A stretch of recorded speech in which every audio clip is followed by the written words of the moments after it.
I am Lauren Green, and you're in the Strategy Room. The New York Times claims to have obtained a copy of Republican presidential nominee Donald Trump's tax returns from 1995, showing that the real estate mogul declared a $916 million loss that year. And this deduction is so substantial it could have allowed him to legally avoid paying federal income taxes for up to 18 years. What does all this mean for Americans awaiting answers from Trump about his tax returns? Well, joining us now with a reaction are Democratic strategist Douglas Smith and Republican strategist Brian Morgenstern. Welcome to you both. Thank you. Thank you. Well, Brian, I want to start with you because nothing in the article suggests that there was anything illegal going on. So I want to get your first thoughts about this. I mean, is Trump just a shrewd businessman going by the letter of the law?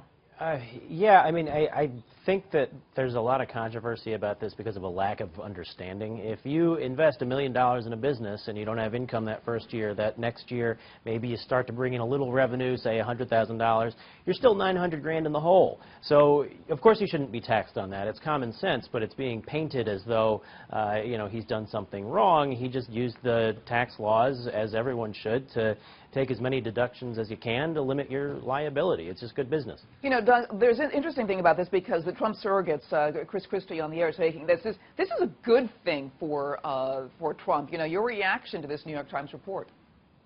Yeah, I don't see how sticking $1 billion worth of losses on the American people could ever be seen as a good thing. Nobody's doubting the legality of what he did.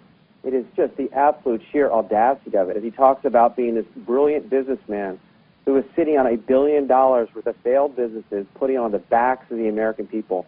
As I think he's learning, and he should have learned from President Nixon, it's more about the cover-up, and that's what this seems like. It seems like he's clearly hiding from owning the responsibility of having sat on such tremendous failed businesses. Even all those many years later, when he was making tens of millions of dollars, when he was doing his very successful show, The Apprentice.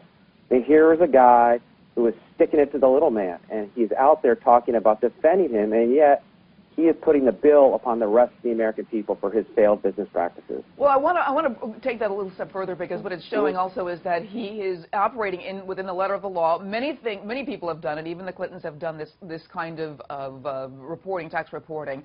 But what, you know, as I say, the surrogates were saying is that it shows that he has the expertise to fix the tax problems. Your reaction to that, Doug?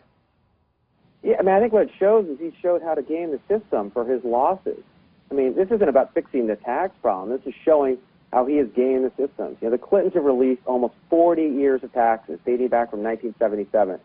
You know, Donald Trump needs to release the taxes and show the full story. If you read carefully the quotes coming out of his campaign, they are clearly still dodging this issue. They know this is a horrible smoking gun. For a candidate who was running as the champion of the people to fix Washington, here's a guy who was capitalized on it. You know, if he was so concerned about helping the little guy, you know, he wouldn't have taken such advantage of this and put his failed businesses on the backs of the American people. Brian, do you think this is going to encourage him to release those taxes more recently? Because this is 2 decades ago. Well, you know, I wish I could answer that question. I don't know. They seem to have made the calculation that whatever blowback they're getting for being secretive about this is, you know, less than or equal to whatever blowback would come if he releases the tax returns.